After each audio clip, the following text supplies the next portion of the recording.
think it's time to go kite surfing. We're not allowed though, are we? Not allowed on the beaches because of COVID-19, not allowed to go kite surfing, or shouldn't go kite surfing even if you are allowed on the beach.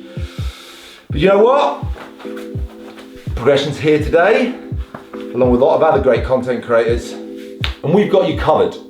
So today I'm kicking off our new progression video series that's going to help you to actually learn something over the next few weeks while we're stuck here sitting on our sofas. The idea is to get you actually learning and improving over the next few weeks, rather than just watching Netflix or a lot of the other great entertainment, which is going to be really, really helpful. But I actually think that over the next few weeks you can actually learn quite a lot sitting here, playing around with your kit, so that when you get back out on the water, whether you're kiteboarding, kite surfing or kite foiling, we can actually make you a better kiteboarder. And what are we going to call this new program? Of course, it's KiteSOFAing.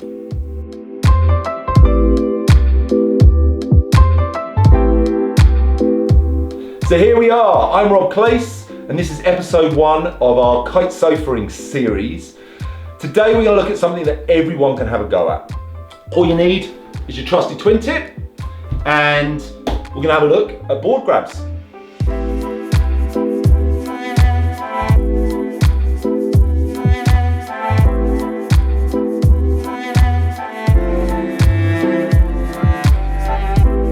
So the great thing about a board grab is, it's a nice little way of spicing up all manner of different tricks. It also gives us an opportunity to move our riding on a little bit. We've got to let go of the bar, so we've suddenly got to fly the kite with one hand. We've got to put our body into different positions. We've got to get a lot more comfortable leaning back on the kite. And the great thing about it is we can try out loads of the movements sitting here on our sofa.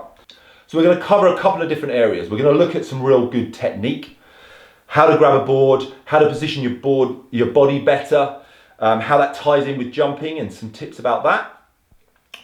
And then we're going to get on to explaining all the different grabs, when you can use different ones, and also build it into a little bit of a routine that you can do to kill a bit of time, but also get a bit of a workout, to be honest with you. You definitely work up a sweat having a go at some of these little techniques. So hopefully something for everyone.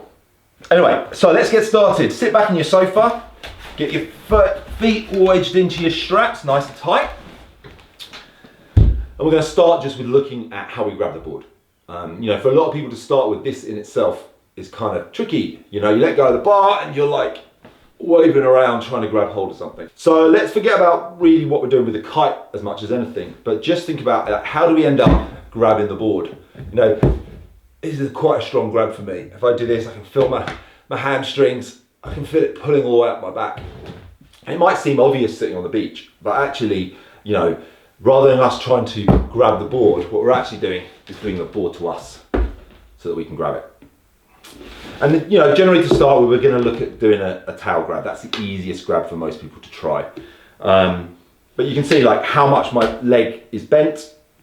And to start with, most people are going to do this kind of grab. One leg up, extend the other one, or the other one's going to stay extended, and that's going to allow you to get that tail really in close to you. So in this regard, I'm riding in this direction, my hands on the bar, and I'm doing that. You can try it both ways. It's great if you've got a rug or something down, then your board's not going to get damaged. And just try that movement. It's all muscle memory. The more we can do this, the more when you get on the water, it will just become natural. Okay, the board's sitting on the ground here, and this actually is quite similar to what it's like when we first try a grab, because generally what happens, if I was actually sitting a bit higher, it'd be easier to see, but most people jump, let go with the backhand, pull the back knee up. This leg is actually pointing down. The tail comes up to you and the board's at this kind of angle. So we're kind of really sitting under the kite, and we brought it up, and then when we drop it down, we're not really using much of our body. Whereas what we actually want to be doing is sitting under the kite and bringing the board up in front of us. So we're actually, easier for me if I'm sitting right on the edge of the sofa. So I'm trying to do this. Now, sitting here like this in itself is a lot harder. I'm using a lot more core. Some of you might find this a bit harder. But here you're sitting back. You're sitting through the center of your waist, rather than here where we're sitting forwards and all our weight is just underneath, going to be underneath the kite. Here, we're going to be hanging off the kite. Okay? So again, great practice if you can start getting used to doing this, sitting on your sofa, you're going to start working your core out. And this is actually starting to, I can really feel it in my hips. My hip flexors are pretty terrible, so this is quite a hard workout for me. And I can start to feel it in my core. You know, you really need to think about like pulling in your diaphragm and really locking out your core, like if you do Pilates or yoga or anything like that, we want to really lock that core out so we're not using our back. If you do find that hard to start with, but you want to get used to that position, if you've got some kind of thing that can help you to raise the board up, then you can start to get used to sitting back a little bit and not being sitting forward right over the board. So now you can start to do this a little bit more. And just like try and take a little bit of weight off in between as you're doing these little goes. And as you start getting better, you can get the board up high.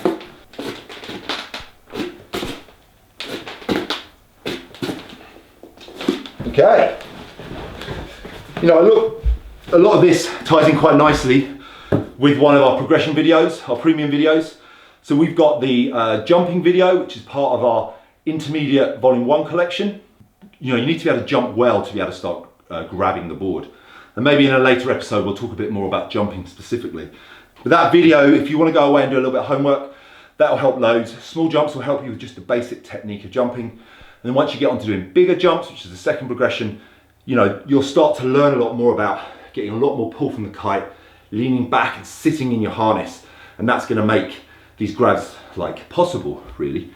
So yeah, check that out on our website, progression.me, or check in the app stores and you can get our Progression Player app. We've just been looking at the tail grab. Obviously it depends which way you're riding, that's obviously the nose as well, if you happen to be grabbing your front hand, which you can. Today we're just going to look at backhand grabs, and probably going to get some of these wrong, and people are going to correct me, no doubt, the grab police, which we'll get onto a little bit in a little bit. So let's look at a few different grabs you can do.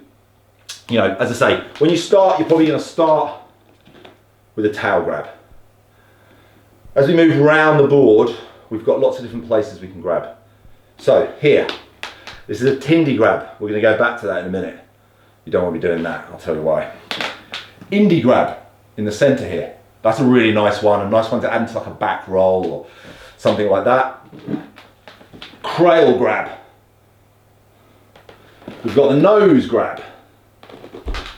We've got nuclear grab. We've got roast beef, which is this rail between your legs. And this rail is the stale fish when it's underneath. Then we've got tail fish, which is behind your back foot, or back round to the tail. So some of those are a little bit harder than others. We've also got, obviously, we can do them both ways. You can practice both ways while you're sitting here on your sofa. As I alluded to before, this, which is probably one of the easier grabs for people to do. I say this is the one to start with, the tail grab. A lot of people will actually naturally go to here. It's a little bit easier to get this part of the board towards you. This is called a Tindy, and as I have learnt, you're not supposed to grab here. Why? Well, that is very hard to find out. Primarily because snowboarders, wakeboarders and skateboarders have all decided that this is ugly in some way, too easy, I don't know. And so we as kiteboarders obviously have to follow them and be sheepish.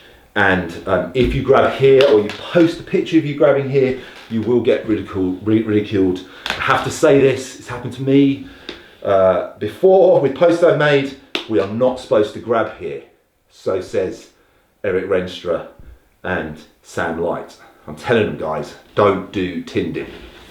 But do, it really doesn't matter. If that is the easiest place for you to grab, then just go for it. I actually quite like doing that, like some twisty kind of shifty stuff. Who cares? If it works for you and it gets you started grabbing, just do it. Just, yeah, don't make sure certain people don't see you doing it. So yeah, I mean, here's some good stuff you can do sitting on your sofa. I've actually worked up a bit of sweat doing this already. But, you know, you can just work through some sequences. Do sets like you would if you're going down the gym, and alternate back and forth. Just do one-sided, so you could just do like tail grab, like do a whole load of one side, start alternating, maybe do each side, and then just work your hands in, and then do the other rail as well. Got some roast beef in, a bit of stale fish. And there you go. I mean, that is a little bit, you see, it's getting me out of breath. So there's some stuff you can play around with here on the sofa. That's what we're trying to say. You've got your board, have a go at some of these things. Definitely if you want to learn to grab, then there's, you know, it's a great way of getting practice. And this is actually how a lot of instructors get people learning grabs to start with. We get them sitting on a park bench before they go out in the water, and we get them trying this stuff. Try it in your lounge. If you've got a good carpet underneath you, it's going to protect your board. And yeah, we can get started.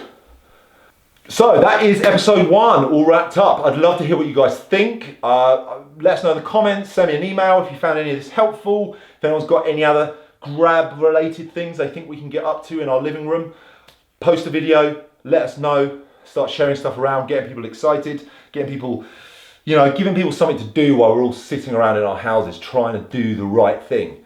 So I'm going to try and release 2 videos a week. One on a weekend, one midweek. One is going to be very much a doing thing.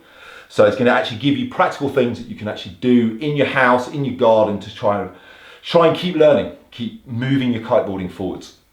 The second video will be a lot more theory, technique, like learning a lot from my videos. I'll be chopping in loads of footage from videos that Progression have got.